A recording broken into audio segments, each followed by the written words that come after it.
Ericsson, இன்னொருத்தன் கதாநாயகன். இவங்க 2 பேரும் ஒரு போர்டுக்கு போய் ப்ரெசென்ட் பண்ணணும். இதுக்கும் கந்த புராணத்துக்கும் சம்பந்தமே இல்லையே, அப்படிதானே யோசிக்கிறீங்க? அதுதான் ஆமுத்துலிங்கத்தினுடைய ஸ்பெஷாலிட்டி. நினைக்கவே முடியாத இரு துருவங்களை முடிச்சிடக்கூடிய மாபெரும் வித்தகர் தமிழ் மண்ணிலே இருக்கிற ஒரு எழுத்தாளர் இருக்க முடியும் என்றால் அது ஆமுத்துலிங்கம் ஒருவர் தான். எரிக்சனும் கதையினுடைய கதாநாயகனும் ஒரு போர்டுக்கு ப்ரெசென்ட் பண்ணணும். ஒரு அணைக்கட்டை கட்டலாமா வேண்டாமா என்று பிரச்சனை. இவங்க 2 பேரும் கட்டக்கூடாதுன்ற ப்ரப்போசலை போர்டுக்கு ப்ரெசென்ட் பண்ணுறாங்க. அந்த போர்டில் இருக்கிற முக்கியமான ஒரு ஆள் தான் அந்த அணைக்கட்டினுடைய கான்ட்ராக்டையே எடுக்க போகிறவர். அப்போ அவர் வந்து அணைக்கட்டை தடுப்பதற்கு அவர் ஒத்துக்கொள்வாரா? அந்தாலும் என்ன மாங்காவா? ஒத்துப்பார் அவர் அணைக்கட்டை கட்டணும்னு இருக்காரு. எரிக்சனும் கதாநாயகனும் சேர்ந்து டேட்டாலாம் கொடுக்குறாங்க, ஏன் கட்டக்கூடாது. முதல் ஸ்லைடை ப்ரெசென்ட் பண்ண உடனே கதாநாயகன் எழுந்து இதில் ஒரு தப்பு இருக்குன்னு அவரே சொல்கிறார். அவர் தான் ப்ரெசென்ட் பண்ணார், இதில் ஒரு தப்பு இருக்குது. நீயே தப்பு இருக்குன்னு சொன்னால் எதுக்குப்பா போர்டோட டைமை வேஸ்ட் பண்ணுற? இல்லை, நாங்கள் கேல்குலேட் பண்ண போது நாங்கள் வந்து இந்த அணை வந்ததுனால என்னென்ன பிரச்சனை வரும் லிஸ்ட் பண்ணுற போது ஒன்றை மிஸ் பண்ணிட்டோம். எதை மிஸ் பண்ண? இந்த இடத்துல இருக்கிற சில உயிரினங்கள் அழிந்து போகும், இனிமேல் அவை பிறக்கவே வளரவே வாய்ப்பில்லை என்று இதில் போட நாங்கள் மிஸ் பண்ணிட்டோம் அப்படின்றார். முதல் தப்பை இவரே ஒத்துக்கொண்ட பிறகு மற்ற ப்ரெசன்டேஷனில் யாரும் எந்த கேள்வியும் கேட்கல. நீங்கள் சொன்னது தான் சரின்னு எல்லாரும் சேர்ந்து அணைக்கட்டை கட்டுவதை நிறுத்திவிட்டார்கள். இந்த எரிக்சன் வந்து கதாநாயகன்ட்ட கேட்குறேன், இந்த ஸ்ட்ராட்டஜி உனக்கு எப்படி தோணுச்சு? நீயே ஒரு தப்பு இருக்குன்னு சொன்ன உடனே அடுத்தது நிஜமாவே தப்பு இருந்தால் கூட எவனுமே கண்டுக்காமல் இருக்கானே, இந்த ஸ்ட்ராட்டஜி உனக்கு? இதுதான் கச்சியப்பர் எனக்கு சொல்லிக் கொடுத்த ஸ்ட்ராட்டஜி. இதுக்கு பிறகு தான் நாங்கள் என்ன செய்ய ஆரம்பித்தோம்னா, யாராவது ஆடிட் வராங்கன்னா அவங்க கண்ணுக்கு படுற மாதிரி நாங்களே 2-3 தப்பை வச்சுருவோம். அவங்க அதை கண்டுபிடிச்சு சந்தோஷமாக எழுதிக்கிட்டு போவாங்க. பெரிய பெரிய முதலைகள் உள்ளே இருப்பது அவர்களுக்கு தெரியவே தெரியாது. ஆமுத்துலிங்கம் தமிழுக்கு கிடைத்த கொடை என்று நான் புகழ்ச்சொற்களுக்காக சொல்லவில்லை.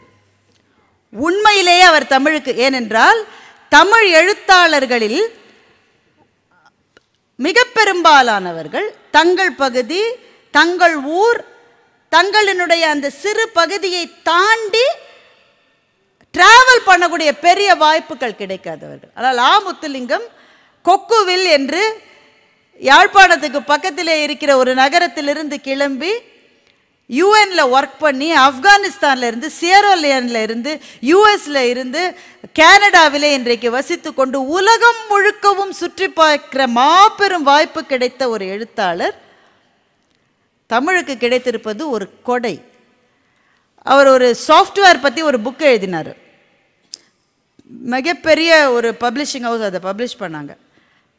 அதை பப்ளிஷ் பண்ணி 3 மாதத்தில் அந்த சாஃப்ட்வேரோட அடுத்த வருஷன் வந்துருச்சு. இவர் இவ்வளோ கஷ்டப்பட்டு புக் எழுதி ஒரு பயனும் இல்லை. ஆனால் 20 வருஷத்துக்கு முன்னாடி அவர் எழுதிய அக்கா என்ற கதையை யாரோ அவரிடம் சொல்லி அந்த கதை இன்னும் என் நினைவில் இருக்கிறார். அதனால் தான் அவர் இலக்கியத்துக்கு திரும்பி வந்தார். இலக்கியம் சாகாதது என்று கண்டுகொண்டு ஆமுத்துலிங்கம் திரும்பி வந்தார். இப்போ இந்த கதை பாருங்களேன், இது மாதிரி ஒன்று படிக்கிற போது பளிச்சுன்னு ஒரு ஐடியா நமக்கு வாழ்க்கையை பற்றி கிடைக்கிறது இல்லை. இன்னொன்று இதை மாதிரி வேகமாக ஒரு உதாரணம் சொல்கிறேன், அதற்கு பிறகு நிறைவு பகுதி தான். T20 மேட்ச் பார்த்தீங்களா? போன தடவை நம்ம கப்பெல்லாம் ஜெயிக்கலை, ஃபைனலுக்கே போகல. ஆனால் India Pakistan match was very interesting.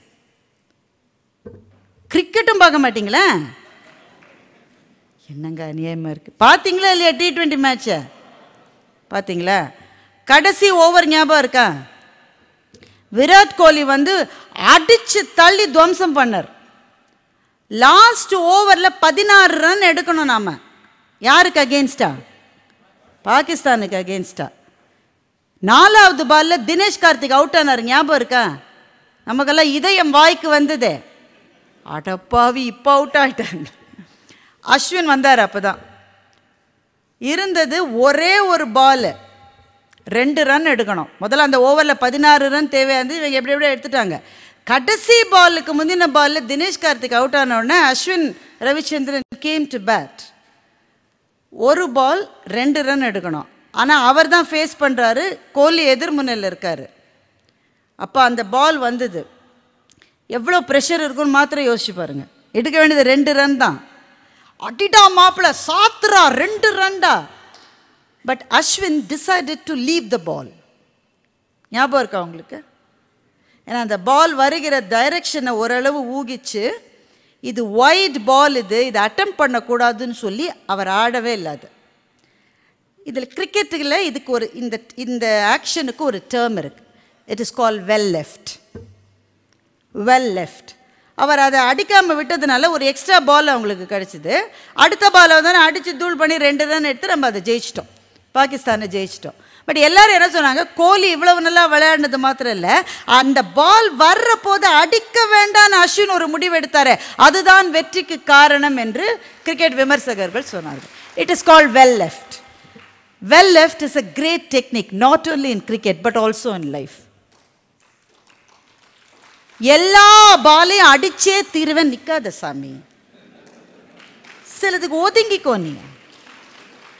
நீ தான் அடிக்கணும்னு அவசியமே கிடையாது. எனக்கு ரொம்ப பிடிச்ச ஒரு கதை, நான் முன்னாடியே ஒரு தடவை சொல்லியிருக்கேன், இருந்தாலும் இன்னொரு தடவை சொல்கிறேன். ஒரு கழுதைக்கும் ஒரு புலிக்கும் சண்டை வந்தது. கழுதை சொல்லிச்சு, கிராஸ் என்ன கலர்? இட் இஸ் ப்ளூ அப்படின்னு கழுதை சொல்லிச்சு. புலி சொல்லிச்சு, வளராத இட்ஸ் க்ரீன். ரொம்ப சண்டை ஜாஸ்தியாகி சிங்கத்துக்கிட்ட போச்சு. ஏன்னா சிங்கம் தான் ராஜா. சிங்கம் போயிட்டே இருக்கும்போதே கழுதை இங்கேருந்து கட்டு, மகாராஜா இந்த புலி தப்பாக சொல்கிறான், இந்த கிராஸ் வந்து ப்ளூ கலர்னு அவன் சொல்கிறான், இந்த கிராஸ் வந்து க்ரீன் கலர்னு அவன் சொல்கிறான், இது ப்ளூ கலர் தானே மகாராஜா? சிங்கம் அங்கேன்னு சொல்லிச்சு, எஸ் கிராஸ் வந்து ப்ளூ கலர் தான். உடனே கழுதைக்கு ரொம்ப சந்தோஷம், இவன் தப்பாக சொன்னதுக்கு இவனுக்கு பனிஷ்மெண்ட் கொடுங்க மகாராஜா. சிங்கம் அங்கேருந்து சொல்லிச்சு, இந்த புலி ஒரு வாரம் வாயை திறக்கக்கூடாது, ஓடு. கழுதைக்கு ரொம்ப சந்தோஷம், த கிராஸ் இஸ் ப்ளூன்னு சொல்லிட்டு போயிடுச்சு. புலி சொல்லிச்சு, மகாராஜா ஒரே ஒரு கேள்வி கேட்கலாமா? கேளு. இந்த கிராஸ் என்ன கலர்? Green colour. அதைத்தானே நான் சொன்னேன். எனக்கு ஒரு வாரம் பேசக்கூடாது தண்டனை கொடுத்துருக்கீங்க. தண்டனை அதுக்கு கொடுக்கல, பின்ன எதுக்கு கொடுத்தீங்க? ஒரு கழுதையோட போய் சண்டை போட்டிருக்கியே.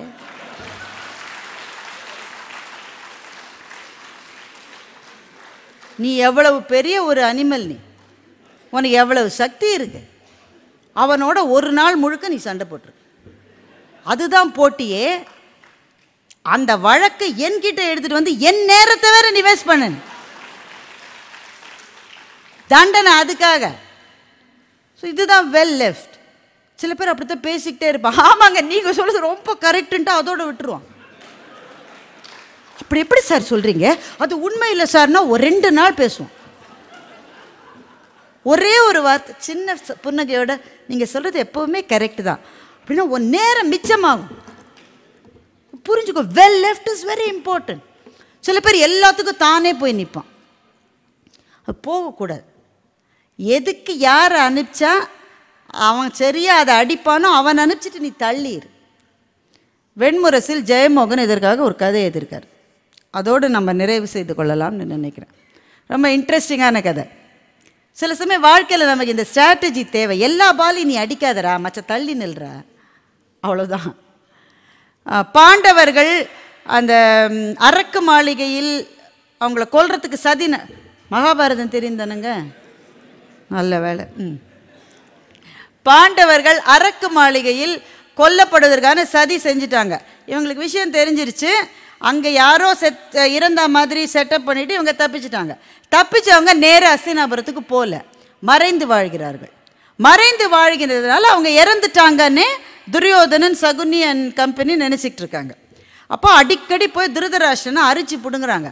அவன் தான் இறந்துட்டாங்களே, இளவரசு பட்டத்தை துரியோதனனுக்கு சூட்டி விடுங்கள்.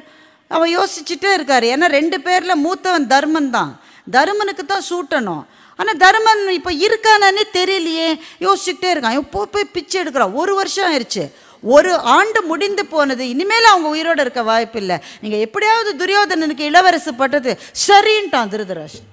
அவை கூடிவிட்டது. இப்போ அமைச்சர்களுடைய ஒப்புதலை வாங்கிட்டாக்க இவனை இளவரசு பட்டம் சூட்டிடணும். இவன் இளவரசு பட்டம் சூட்டிட்டா அப்புறம் தர்மனுக்கு அந்த நாடு கிடைக்கிறதுக்கு வாய்ப்பே இல்லை. அப்போ கிருஷ்ணர் என்ன பண்ணுறாரு, இதை தடுக்கணும்னு முடிவு பண்ணுறார். உடனே நேர் அங்கே போய் என்ன நடந்தது என்றார். அதெல்லாம் செய்யல. அதுதான் வெல் லெஃப்ட். எல்லா இடத்துக்கும் நீ போகணுன்னு அவசியம் கிடையாது. இந்த பீமன் என்ன பண்ணா, வெளியில் வந்தவன் பகாசுரனை கொன்னுட்டான். பகாசுரன் கொல்லப்பட்டான். பீமனால தான் கொல்லப்படுறான். பகாசுரன் இறந்த விஷயம் இவங்களுக்கெல்லாம் இன்னும் வரல. கண்ணன் என்ன பண்ணான், தன்னுடைய அண்ணனான பலராமனிடம் போய், உனக்கு தெரியுமாண்ணா, உன்னோட மாணவன் பகாசுரனை யாரோ கொன்னுட்டாங்கன்றான். பலராமர் கோபமே உருவானவர். கிருஷ்ணர் மாதிரி ஸ்ட்ராட்டஜிஸ்லாம் கிடையாது. என் மாணவனை யார் கொன்னதுன்னு நேர கிளம்பி திருதராஷ்டிரனுடைய கோர்ட்டுக்கு போயிட்டார். நீங்கள் இப்போ உள்ளே போக முடியாதுங்க, முக்கியமான வேலை நடந்துட்டுருக்குன்னா அந்த ஆளெல்லாம் பிடிச்சி தள்ளி எல்லாரையும் மிதித்து உள்ளே போயிட்டார். ஏன்னா அவர் தான் துரியோதனனுடைய ஆசிரியர். அதனால் அவரை இவங்க அவமரியாதை செய்ய முடியாது. உள்ளே அழைக்கிறார்கள். வந்த உடனே துரியோதனனை பார்த்துக்க, என் மாணவனான பகாசுரனை நீ ஏன் கொலை செய்தார்னு இவ கேட்குறார். அவனுக்கு ஒன்றுமே புரியல. இல்லையே ஆசிரியரே, நான் கொலை செய்யவில்லையே. பகாசுரனை கொல்ல 3 பேரால் தான் முடியும். ஒன்று நான், 2வது நீ, 3வது பீமன். 3ல் ஒருத்தர் தான் கொல்ல முடியும். நான் கொல்லலை, பீமன் ஏற்கனவே செத்துட்டான். அப்போ நீ தானே பாக்கி இருக்க, நீ தான் கொன்று இருக்க. துரியோதனன் சொல்கிறான், ஐயோ குருவே, நான் இந்த மாளிகையை விட்டே வெளியில் போகல, நான் கொல்லவே இல்லை. உடனே பலராமர் யோசிக்க, அப்போ ஒருவேளை பீமன் உயிரோடு இருக்கிறானோ? உடனே டமால் எழுந்து விதுரர் சொல்கிறாரு, பீமன் உயிரோடு இருந்தால் தருமனும் உயிரோடு தானே இருப்பான். திருதராஷ்டிரன் சொன்னார், கேன்சல். வடிவேல் சொல்வார்ல, டீ கேன்சல். அதனால் இப்போ ஒருவேளை உயிரோடு இருக்கானோன்னு சந்தேகம் இருக்கும்போது இவனுக்கு கொடுக்க முடியாது, அடுத்த தடவை பார்த்துக்கலான்னு கேன்சல் பண்ணிட்டு எழுந்து போயிட்டார்.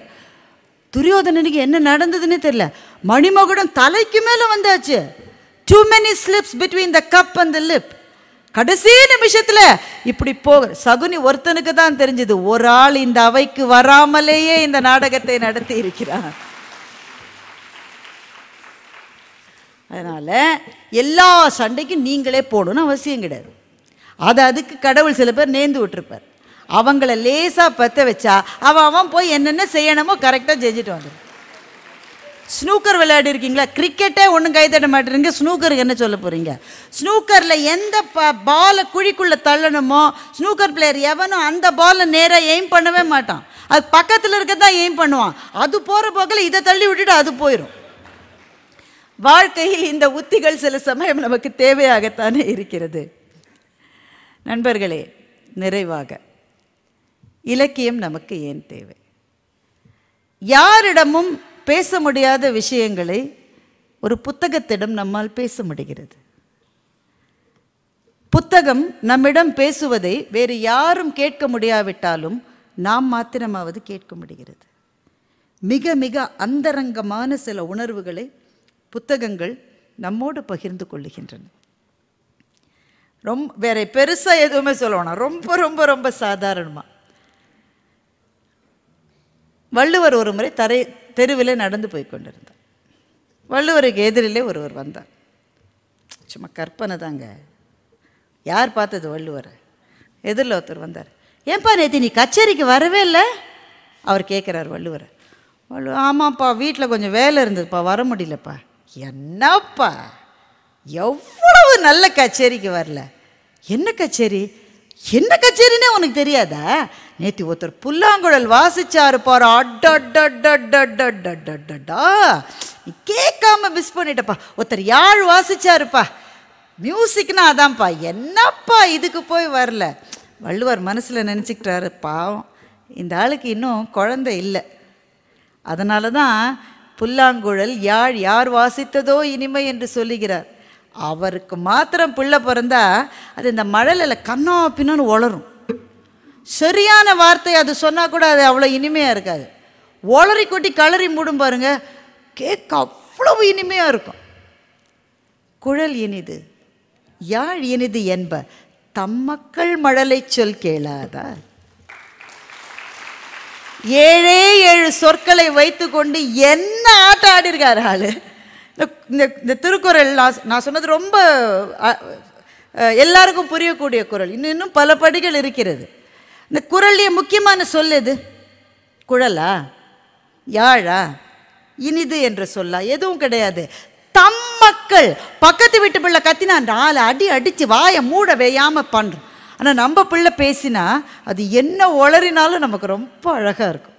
அதனால தான் அவர் சொன்னார், குழல் இனிது யாழ் இனிது என்ப தம்மக்கள் மழலை சொல் கேளாத. நம்ம பிள்ளைகளினுடைய மழலை சொல்லால் திளைத்திருக்கிற காதுகளை கொண்டவர்கள்தான் இந்த குரலை அனுபவிக்க முடியும் என்றால், ஒரு வாசிப்பு எழுத்தாளனுக்கும் படிக்கிறவனுக்குமான பிரத்யேகமான பாதைகளை அமைத்து செல்லுகிறது. அந்த பாதையில் நம்மை தவிர யாருமே இல்லாமல் பயணம் செய்கிற போது நம்முடைய காயங்களை மறப்பதற்கான ஒரு புது வாசலை அது திறந்து வைக்கிறது. வெளியிலிருந்து வந்த காற்று நம் மனத்தை விசாலப்படுத்துவதற்கான ஒரு ஜன்னலை அது புதிதாக நமக்கு காட்டுகிறது. ஒரு புத்தக படிப்பு என்பது வாழ்க்கையினுடைய அடுத்த பக்கத்துக்கு நம்மை அழைத்து செல்லுகிறது. மாபெரும் கொடும் தனிமைகளிலிருந்து நம்மை காப்பாற்றுகிறது. இந்த வாழ்க்கையை வாழுவதற்கான ஒரு பொருள் உண்டு என்பதை நமக்கு ஓயாது சொல்லுகிறது. எனவே நீங்கள் புத்தகத்தை எடுத்த உடனேயே தூக்கம் வருகிறவராக இருக்கலாம். போன புத்தக கண்காட்சியில் வாங்கிய புத்தகங்களை இதுவரை படிக்காதவராக கூட இருக்கலாம். ஆனால் உங்களுடைய நெஞ்சு எதை தேடுகிறதோ அதை தருகிற எழுத்தாளன் எங்கோ இருக்கிறான். அவனை தேடுங்கள். அந்த தேடலில் நீங்கள் வெற்றி பெற்று விட்டால் அதிலிருந்து அடுத்தபடி, அதிலிருந்து அடுத்தபடி, அதிலிருந்து அடுத்தபடி என்று உச்சங்களை தொட முடியும். நீங்கள் நேசிக்கிற எழுத்தாளர்களை நேசிக்கிற நண்பர்களோடு உங்களுக்கான ஒரு ஆத்மார்த்தமான நட்பு வட்டம் உருவாகும். உங்களினுடைய அன்றாட வாழ்க்கை, நம் அத்தனை பேரின் அன்றாட வாழ்க்கையும் சுமைகள் நிறைந்தது. The routine is so exhausting. ஒவ்வொரு நாளையும் அதில் செய்ததையே திரும்ப திரும்ப திரும்ப திரும்ப திரும்ப செய்கிற வாழ்வில் புத்தகங்கள் புதுமைகளை கொண்டு சேர்க்கின்றன. கோயம்புத்தூரினுடைய நெரிசலான தெருவில் உட்கார்ந்து கொண்டு ரஷ்யாவிலே இருக்கிற ஸ்டெப்பி புல்வெளிகளில் பறக்கின்ற ஒரு உணர்வலைகளை உங்களுக்குள் ஏற்படுத்த முடியும் என்றால் அது புத்தகத்தால் மாத்திரமே சாத்தியம்.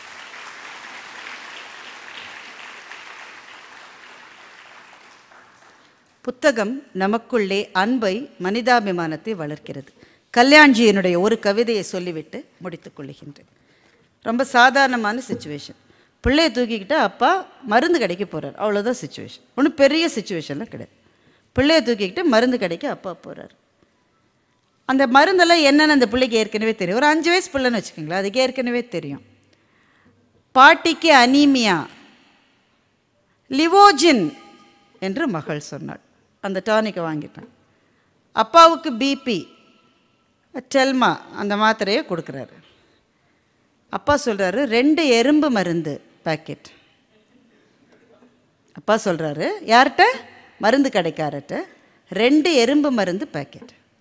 பாப்பா கேட்டாள், அப்பா நம்ம வீட்டில் இருக்கிற எறும்புக்கு உடம்பு சரியில்லையாப்பா என்று கேட்டாள். எறும்பு மருந்து எதுக்காக கேட்குறாங்க? கொல்றதுக்கு. ஆனால் அந்த குழந்தையினுடைய உலகம் எவ்வளவு அழகானது என்றால், பாட்டிக்கு மருந்து மாதிரி, தாத்தாக்கு மருந்து மாதிரி, எறும்புக்கு ஏதோ உடம்பு சரியில்லை, அதற்காகத்தான் அப்பா மருந்து வாங்குகிறார் என்று நினைக்கின்ற இந்த அன்புதான் இலக்கியம் நமக்கு சொல்லித் தருகிற அன்பு. நாளைய மணிப்பூர்கள் நிகழாமல் இருக்க வேண்டும் என்றால் இந்த அன்பை விதைப்பதை தாண்டி நம்மால் என்ன செய்ய முடியும்? உலகெங்கும் விஷ வித்துக்கள் முளைத்து கொண்டிருக்கிற போது இலக்கியம் அன்பை எடுத்து செல்லுகிறது. அதை பிடித்து கொள்வோம், வாசிப்போம், சுவாசிப்போம், நேசிப்போம். நன்றி, வணக்கம். உங்கள் பசங்க நல்லா படிக்கலையா? கவலைப்படாதீங்க. உங்கள் மேலே இருக்கிற ஸ்பீக்கர் கிளாசிக் எக்ஸாம்பிள். ஐயா வாங்கின மார்க்கெல்லாம் கேட்டிங்கன்னா வானவராஜ் சார் ஒரு மாதிரி பார்ப்பார் என்ன. 12th எங்கள் அம்மா டீச்சர், வாத்தியார் புள்ள மக்கு கரெக்டாக இருக்குது அவர் செய்யுங்க. இப்போ நான் சொன்னல எங்கள் அம்மா வந்து என்னை எப்படியாவது இன்ஜினியர் ஆக்கிடலான்னு. நான் இப்போ 12th பாஸ் ஆகிருந்தால் நான் இன்ஜினியர் ஆகிருப்பேன். நல்ல வேளை நான் 1994 12th முடித்தேன். அப்போ நீங்கள் இன்ஜினியரிங் படிக்கணும் அப்படின்னா நல்ல மார்க் எடுத்துருக்கணும். நீட் மாதிரி அப்போ ஒரு என்ட்ரன்ஸ் எக்ஸாம் வேறு இருந்தது. மேக்ஸ், ஃபிசிக்ஸ், கெமிஸ்ட்ரி 3த்துலேயும் 120 மார்க்கு கண்டிப்பாக இருக்கணும். 120 மார்க் இருந்தால் தான் நீங்கள் எலிஜிபிலிட்டியை என்ட்ரன்ஸ் டெஸ்ட்டுக்கு. 12th ரிசல்ட்ஸ் வந்துச்சு. நான் எங்கள் ஸ்கூலில் நான் தான் ஸ்கூல் பீப்புள் லீடர். ஸ்கூலில் யார் ஸ்கூல் பீப்புள் லீடர் வைப்பாங்க? யார் பிரைட் ஸ்டூடெண்ட்டோ, டீச்சருக்கே பிடிக்கும், ஜுஜ்ஜு புஜிக்கே இருக்கான் பாடுறதே, அது விட போடுறான் அப்படின்னுவாங்க. அது மாதிரி தான் எங்கள் பிரின்சிபலுக்கு என்னை ரொம்ப பிடிக்கும், என்ன தான் போட்டாங்க. எனக்கு மேக்ஸு, கெமிஸ்ட்ரி இந்த 2 சப்ஜெக்ட்லேயும் கொஞ்சம் பிரச்சனை. கெமிஸ்ட்ரி கூட ஒரு டீச்சர் மாறுறாங்க, அதனால் நல்லா படிச்சிட்டேன். 12th ரிசல்ட்ஸ் வந்து மார்க்ஸ் கார்டு வாங்க போகிறேன் ஸ்கூலில். ஸ்கூல் பீப்புள் தான் எங்கள் ஸ்கூலில் ஃபஸ்ட்டு ரிசல்ட் கொடுப்பாங்க. ஏன்னா அது வரைக்கும் அவர் தான் ஸ்கூல் டாப்பராக வந்திருக்காங்க. நான் போகிறேன், எங்கள் பிரின்சிபல் அப்படி பார்த்துட்டு கண்ணுலாம் தண்ணி அவங்களுக்கு. நான் கூட நினச்சேன் ஆனந்த கண்ணீர் போல், நம்ம ஸ்கூலை விட்டு போகிறோன்னு ஒரே கவலையில் இருக்காங்க போல் அப்படின்ட்டு நான் அவங்ககிட்ட ஆறுதல் சொல்லலாம்னு நினச்சேன். மேம் கவலைப்படாதீங்க, நான் எங்கே போகிறேன், தூரம் இருக்குது, எங்கள் வீடு பக்கத்துலேயே இருக்குது, எங்கே போனாலும் அவங்கள வந்து பார்க்குறேன் அப்படின்னு.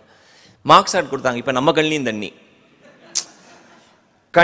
கெமிஸ்ட்ரியில் பார்க்குறேன் 196 வாங்கியிருந்தேன் 200க்கு, நல்ல மார்க்கு. ஃபிசிக்ஸில் 188, கம்ப்யூட்டர் சயின்ஸில் 182, மேத்தமேட்டிக்ஸ் அப்படின்னு பார்க்குறேன் 71. அங்கே ஒரு சார் பார்க்குறாரு, 71 100க்கா, பரவாயில்லையா, இல்லை 200க்கு 71. அப்போ ஜஸ்ட்டு பாஸு. ஏதோ புண்ணியவதி நம்மளை தள்ளி விட்டுருக்குது. கண்டிப்பாக 71 மார்க் வாங்கியிருக்க வாய்ப்பே இல்லை. இப்போ அந்த மார்க் ஷீட்டை வாங்கிட்டு வெளியில் வரேன், என் ஃப்ரெண்ட்ஸ் எல்லாம் கூட இருக்கானுங்க வெளியில். எவ்வளோடா அப்படின்னாங்க. நான் சொன்னேன், நிறையா வாங்கியிருக்கேன்டா, நீ போய்ட்டு வா அப்படின்ட்டு அந்த மார்க் ஷீட்டை வாங்கி சட்டையில் வாங்கி போட்டுட்டு சர்ச்சுக்கு போயிட்டேன். நேராக 2 hours கழிச்சு தான் வீட்டுக்கு வந்தேன். வீட்டுக்கு வந்தால் என் பக்கத்து வீட்டு பையன், என் கிளாஸ்மேட்டு, பயங்கரமாக படிப்பான். அவனுக்கு காது வழியெல்லாம் மூளை வரும், அது மாதிரி படிக்கிற ஆள். ஐஐடியில் போகிறது தான் அவனுடைய கனவே. அவனை பார்க்குறேன், அவங்க அப்பா சவுத் மெல்லிக்கு வச்சுருக்காரு. அவருக்கு நாங்கள் வச்ச பேர் ஹிட்லர். பையன் பெரிய தப்பு பண்ணிட்டா செம்மடி அடித்து பையனோட சட்டையை கழட்டிடுவார். வெறும் ட்ரௌசரோட காமன் சவுத் மேல் நிற்கணும் 1 மணி நேரம். எவ்வளோ கொடுமையான பனிஷ்மெண்ட் பாருங்கள். நான் பார்க்குறேன், இவன் சவுத் மேல் நிற்கிறான். நான் சொன்னேன், ஏன்டா சுரேஷ் என்னடா ஆச்சு அப்படின்னு. மேக்ஸில் மார்க் கம்மிடானா. இவன் ஐஐடி கோச்சிங்லாம் போனவன், நானே 71 மார்க் வாங்கிட்டு கெத்தாக போயிட்டுருக்கிறேன். இவன் என்னடா 70 இந்த மார்க் வாங்கிட்டு ஏன்டா அப்படி யோசிக்கிறான்ட்டு எவ்வளோடான்னு கேட்டேன். 196 சொன்னேன். டே என்னடா சொல்கிறேன், 196 மார்க் வாங்கிட்டு கேட்டு அவங்க அப்பா அப்படி நிற்க வச்சிருக்காருன்னா அந்த 4 மார்க்கை ஏன் வாங்கலன்னு அடிக்கிறான்டா எங்கள் அப்பா அப்படின்னா. இப்போ நினச்சி பாருங்கள் நம்ம நிலைமை எப்படி இருக்குன்னு. வீட்டில் போனால் எங்கள் அம்மாவுக்கு நான் இப்போயே சும்மா கிண்டல் பண்ணுறதுக்கு என்ன பண்ணுவேன், எங்கள் அம்மாவுக்கு ஃபீமேல் விஜயகாந்த் அப்படின்னு தான் பேர் வச்சுருக்கேன். நல்ல வெள்ளையர்னு இருப்பாங்க எங்கள் அம்மா. ஆனால் கோவம் வந்தால் எங்கள் அம்மா கண்ணுலாம் சிவப்பாயிடும், ஏய் அப்படின்ற மாதிரி. எங்கள் அம்மா தூரத்துலேருந்தே பார்க்குறாங்க, போச்சு.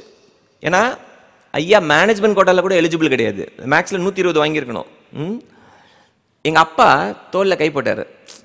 எங்கள் அப்பா இன்றைக்கி என்ன செல்லம் தான் கூப்பிடுவார். செல்லம் இங்கே வாடா அப்படின்னாரு. இப்படி கை இப்படி வந்தோன்னு ஃபஸ்ட் நினச்சேன், பளிர்னு உள்ள போகுதுன்னு நினச்சேன். இப்படி கை போட்டார்.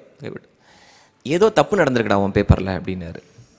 அப்பா அடி உதவி இல்லை. ஆமாப்பா ஏதோ தப்பு நடந்திருக்குப்பா அப்படின்னு. இல்லைன்னா 196, 188, 182 வாங்கின. நீ கணக்கில் மட்டும் எப்போ 71 வாங்கியிருப்பேன். ஆமாப்பா எப்படிப்பா 71 வாங்கியிருப்பேன் அப்படின்னு. அதான்டா நான் உனக்கு ரீவலேஷன் அப்ளை பண்ணலான்னு இருக்கேன்னாரு. பொத்துன்னு காலில் வந்துட்டேன் நான். இப்போ சொல்கிறாங்களே இவர் இன்ஸ்பிரேஷனல் ஸ்பீக்கர், மோட்டிவேஷனல் ஸ்பீக்கர்னு. ஃபஸ்ட்டு மோட்டிவேஷனல் ஸ்பீச்சே எங்கள் அப்பா கிட்ட தான். அப்பா இன்ஜினியரிங் படித்தா தான் பெரிய அளவு முடியுமாப்பா, ஆர்ட்ஸ் அண்ட் சயின்ஸ் கூட. எனக்கு என்ன பயம்னா, என்னை ஏதோ ஒரு புண்ணியவதி தள்ளி விட்டுருக்கு. இது நம்ம ரீவலேஷன் பண்ணி அது குறைஞ்சு சொந்த பைசாவில் சூனியம் வச்சுக்கிட்டேன்னா. ஏன்னா எங்கள் அம்மா 6ஆம் கிளாஸ் டீச்சர். அப்போது எங்கள் அம்மாவுக்கு பசங்க லெட்டர் எழுதுவானுங்க. மார்க்ஸ் ஒரு எக்ஸாமுக்கும் வீட்டில் வந்து கரெக்ட் பண்ணுவாங்க. எங்கள் அம்மா பேர் அருள் மேரி. அதில் எழுதுவான், டியர் மேரி டீச்சர், எனக்கு உங்களை ரொம்ப பிடிக்கும், நீங்கள் என்னுடைய தாய் மாதிரி, அதுக்காக என்னை உங்கள் கிளாஸ்லேயே வச்சுக்கலாம்னு நினைக்காதீங்க, தயவு செஞ்சு என்னை பாஸ் செஞ்சுருங்க. இன்னொருத்தன் லெட்டர் எழுதுறான், டீச்சர் என்னால் முடிந்தது இவ்வளவு தான். என்ன இது, ஒரு 5 ரூபா வச்சு ஸ்டேபிள் பண்ணியிருக்கான். அதில் இதை தக்க சன்மானமாக ஏற்றுக்கொண்டு என்னை எப்படியாவது பாஸ் செய்து விடுங்கள். 3வது, டீச்சர் எங்கள் அப்பா ஒரு கொலகாரப்பாவி, என்னை அடித்தே கொன்று விடுவார், எப்படியாவது பாஸ். லாஸ்ட்டு தான் பெஸ்ட்டு, டீச்சர் என்னை பாஸ் செய்யலைன்னா நான் எதாவது பண்ணிட்டு உங்கள் பேர் எழுதி வச்சுருவேன். இது மாதிரிலாம் எழுதுவாங்க. எங்கள் அம்மா சொல்லுவாங்க, அது பாரு என்ன இந்த இந்த இந்த புத்திசாலித்தனத்தை எக்ஸாம் பேப்பரில் காமிச்சு தான் பாஸ் ஆகிருப்பான் அப்படின்வாங்க. அதனால் என்னை ஏதோ ஒரு புண்ணியவதி தான், ஐயோ பாவம் இந்த பிள்ளைய ஃபெயில் ஆக்கி என்ன அப்படின்றக்கா தள்ளி விட்டுருக்காங்க. நானே தட்டு மாதிரி பாஸ். எங்கள் அப்பா வந்து ரீவலேஷன் சொல்கிறாரு. இப்போ நிறைய பேர் கேட்பாங்க, நான் லோயலா காலேஜில் படித்தேன். லோயலாவில் படிப்பது உங்கள் கனவா? எங்கள் வீட்டில் இருந்து நான் அப்படி கல்லை தூக்கி போட்டேன்னா எம்சிசி காலேஜில் தான் போய் விழும். அவ்வளோ கிட்ட. செக்கு பவுன்ஸ் ஆகி பார்த்துருப்பீங்க, அப்ளிகேஷன் பவுன்ஸ் ஆகி பார்த்துருக்கீங்க. எங்கே அப்ளிகேஷன் போட்டாலும் பவுன்ஸ் ஆகுது. மேக்ஸில் மார்க் கம்மி. கடைசியில் எனக்கு வேறு ஃபாதர் லெட்டர் கொடுத்தார். ஃபாதர்னா என் ஃபாதர் இல்லை, சர்ச்சில் இருக்க ஃபாதர் லெட்டர் கொடுத்தார். Is a good child, god fearing சைல்டுன்றனால. அதுவும் என்னோட மாமா தான் மேத்தமெட்டிக்ஸ் ஹெச்ஓடி வேறு. அவர் 2 லைன் எழுதிட்டு என்ன பார்ப்பார், நீ உண்மையாகவே நம்ம குடும்பத்தில் தான் பிறந்தியா மாமா? இல்லை 100க்கு 100 இல்லை 200க்கு 100 மார்க் வாங்க முடியாதா அப்படின்னார். மேத்தமெட்டிக்ஸ் இஸ் இன் அவர் பிளட்னாரு. நான் சொல்லணும்னு நினச்சேன், மாமா உன் பிளட்டில் இருக்கு மாமா, என் பிளட்டில் இல்லையே. ஏன்னா நம்ம ஊரில் என்ன பண்ணிட்டாங்கன்னா நியூமரிக்கல் இன்டெலிஜென்ஸ் 10 இன்டெலிஜென்ஸ் இருக்குது. ஆனால் நியூமரிக்கல் இன்டெலிஜென்ஸுக்கு கொடுக்குற இம்பார்ட்டன்ஸ் நம்ம மற்ற இன்டெலிஜென்ஸுக்கு கொடுக்குறதே கிடையாது. மேக்ஸில் மார்க் கம்மி அப்படின்னு நம்மளை என்ன வடிகட்ட முட்டாலே முடிவு பண்ணிட்டாங்க. ஆனால் கடைசியில் கடவுள் வச்சார் பாருங்க ஆப்பு. எனக்கு கொடுத்த டிகிரி ஸ்டாட்டிஸ்டிக்ஸ்னு ஒரு டிகிரி இருக்கிறதே எனக்கு தெரியாது. அன்றைக்கி எனக்குள்ளே மைண்ட் வைஸ் என்ன தோணுச்சுன்னா, எப்பா சாமி இதுக்கும் இல்லைன்னா கரஸ்பாண்டன்ஸ் தான் படிக்கணும், ஓகே ஃபாதர்ன்ட்டு வெளில வந்துட்டேன் நான். அந்த பிரின்சிபலுக்கு என்ன நினச்சான்னு தெரியல, பயங்கர கடுப்பாக இருக்குது. ஏன்னா ரெக்கமெண்டேஷன்லேயே வருவாங்க லோயலாவில். அப்போ பக்கத்தில் இருக்க டீன் கிட்ட சொன்னார், தருதலை பசங்க ஒன்று இப்படி தான் லெட்டரை தூக்கிட்டு வருது, இவங்களுக்கு இல்லை காலேஜுக்கு சீட்டு கொடுக்குறதுக்காக நம்ம காலேஜ் நடத்துகிறோம் அப்படின்னு. எனக்கு ஒன்றும் உரைக்கல. ஆனால் எங்கள் அம்மாவுக்கு என்னடா நம்ம பெத்த பிள்ளையே யாரோ ஒருத்தர் தருதல்ன்றாரு அப்படின்ட்டு என்னை பார்த்து சொன்னாங்க, தம்பி உனக்கு இது ஒரு பாடமாக இருக்கட்டும் அப்படின்னாங்க. உடனே நினச்சிக்காதீங்க தமிழ் படத்தில் வர ஹீரோ மாதிரி அடுத்த நாளே அதெல்லாம் இல்லை. அடுத்த நாள் கிளாஸ்க்கு போகிறேன். ஃபஸ்ட் அவர் முடிஞ்சோடனே என் ஃப்ரெண்டு கேட்குறான் பக்கத்தில் இருக்கவன், பிரதர் படத்துக்கு போகலாமாண்ணா. டேய் நான் எவ்வளோ கஷ்டப்பட்டு வந்திருக்கேன் தடுமாறி. ஆனால் ஒரு விஷயந்தான் புரிஞ்சுது, காலேஜுக்குள்ளே போகும்போது தான் நம்மளுடைய ட்ரூ ஐடென்டிட்டி என்னன்னு தெரிஞ்சுது. படிப்பில் சுமார், கம்யூனிகேஷனில் சுமார், ஸ்போர்ட்ஸில் சுமார், கல்ச்சுரல்ஸில் சுமார் மூஞ்சி குமார், என் பேர் சுஜித் குமார், கரெக்டாக செட் ஆச்சு, பக்காவாக செட் ஆச்சு. இப்போ ஒரு விஷயந்தான், வாழ்க்கையில் சக்சீட் ஆகணும் அப்படின்னா அகடமிக்ஸ் இஸ் இம்பார்ட்டன்ட். இதில் வந்து நான் படிப்பெல்லாம் முக்கியம் இல்லை. இப்போ நிறைய பேர் சொல்லுவாங்க ஸ்டீவ் ஜாப்ஸ் இது வேலையை விட்டார், படிப்பை பாதிலேயே விட்டார், மார்க் ஜக்கர்பர்க் பாதிலேயே வேலையை விட்டார். இல்லை, அவங்களுக்கு அதை விட பெரிய ஐடியா இருந்தது, அதனால் வேலையை விட்டு அதை போய் பர்சியூ பண்ணாங்க. Education is important, absolutely important. தயவு செஞ்சு there is no second thoughts on that.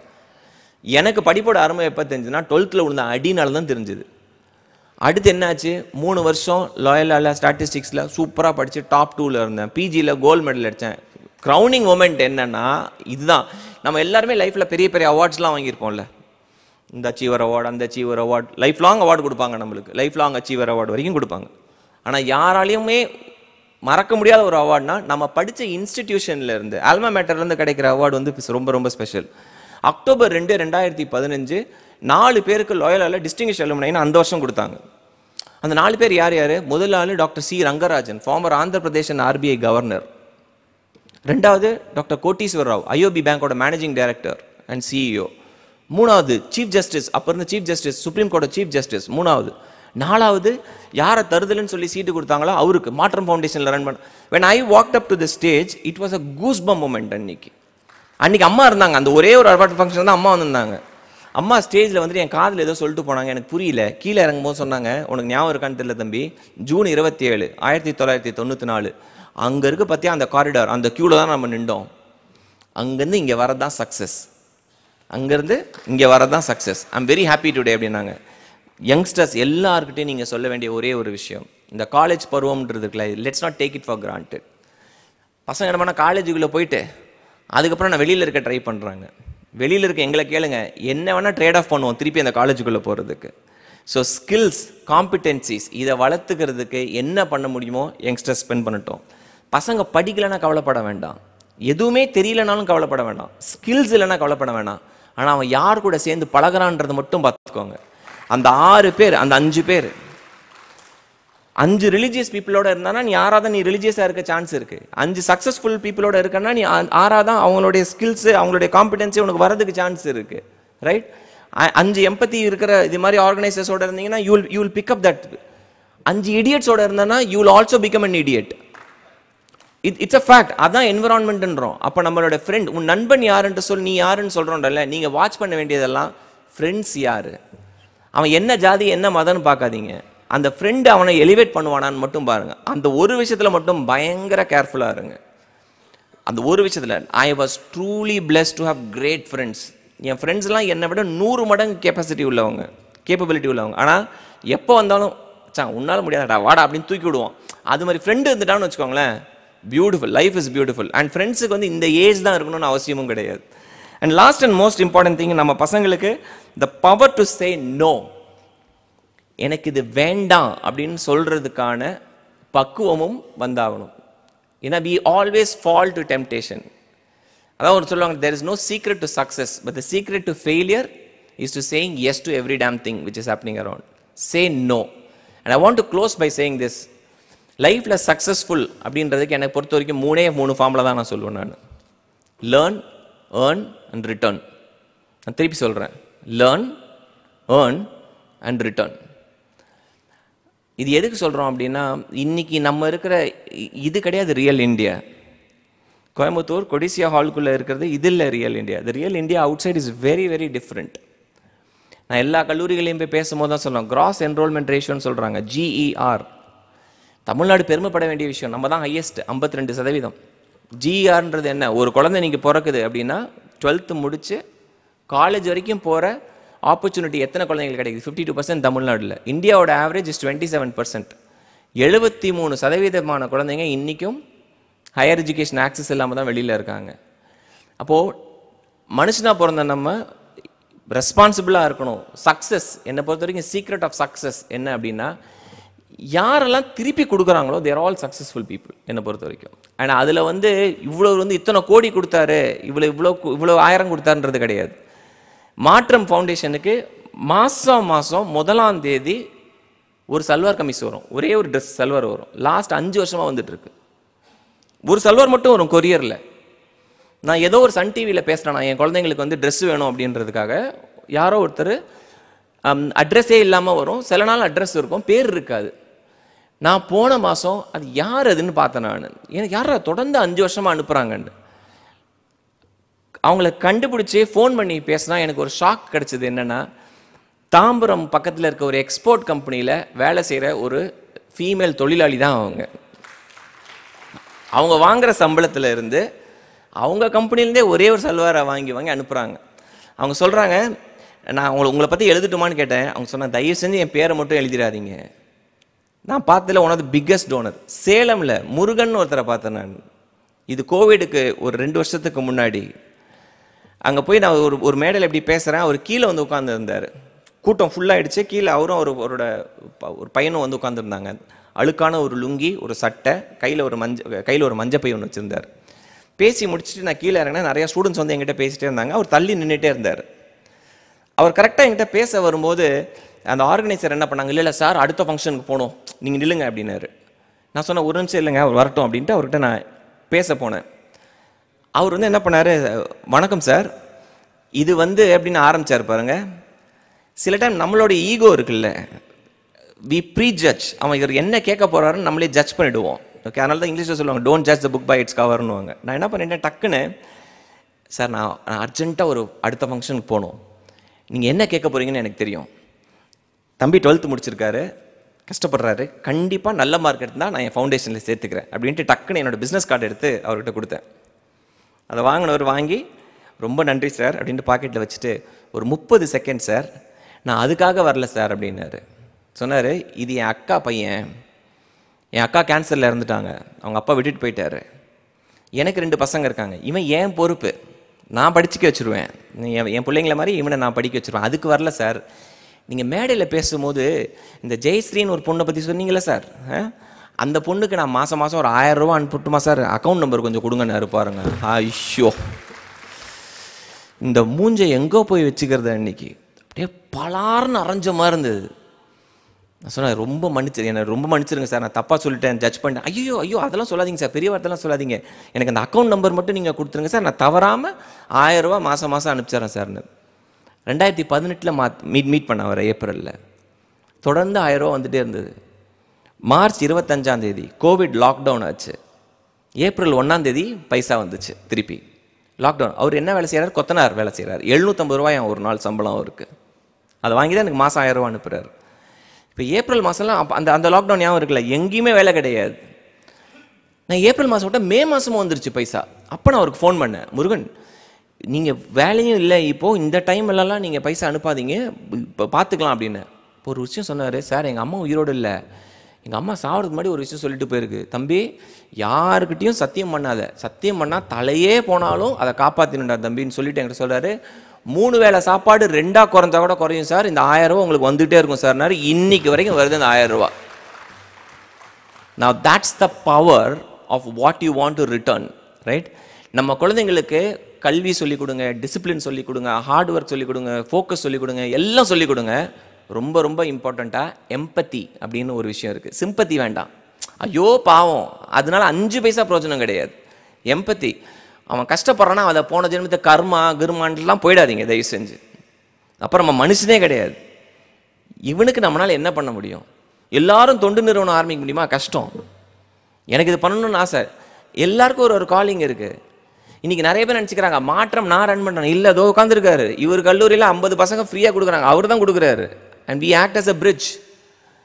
So நம்மளுக்கான பர்பஸ் ஒன்று இருக்குது. நம்ம குழந்தைங்ககிட்ட கேட்க வேண்டியதெல்லாம் ஒன்று தான். அடுத்து அவன் கஷ்டப்படுறான்னா அவன் ப்ராப்ளத்தை சால்வ் பண்ணுறது, அட்லீஸ்ட் அந்த வழி நம்மளுக்கு உணர்றதா தான். Good education is not something which opens your mind.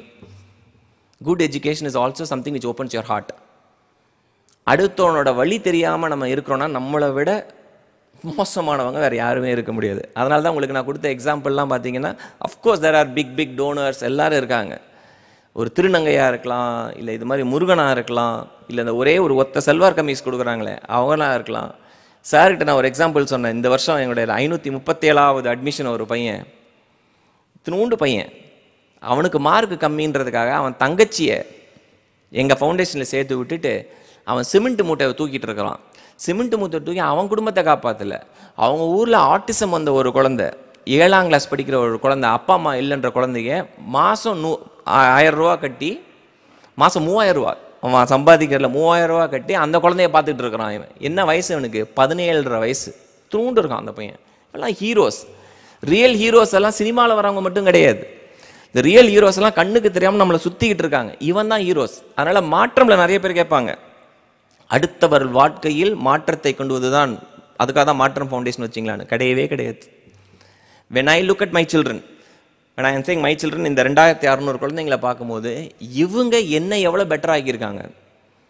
எப்படா இப்படிலாம் இருக்கீங்கன்னு தான் தோணும். இப்படி ஒரு லைஃப்பை லீட் பண்ணிவிட்டு எப்படி இவ்வளோ பாசிட்டிவாக இருக்கிறீங்க. And that is what we all need to teach youngsters. அதனால் முடிஞ்ச அளவுக்கு உங்களோட குழந்தைங்க இருந்தாங்கன்னா வாலண்டியர் பண்ண சொல்லுங்கள்.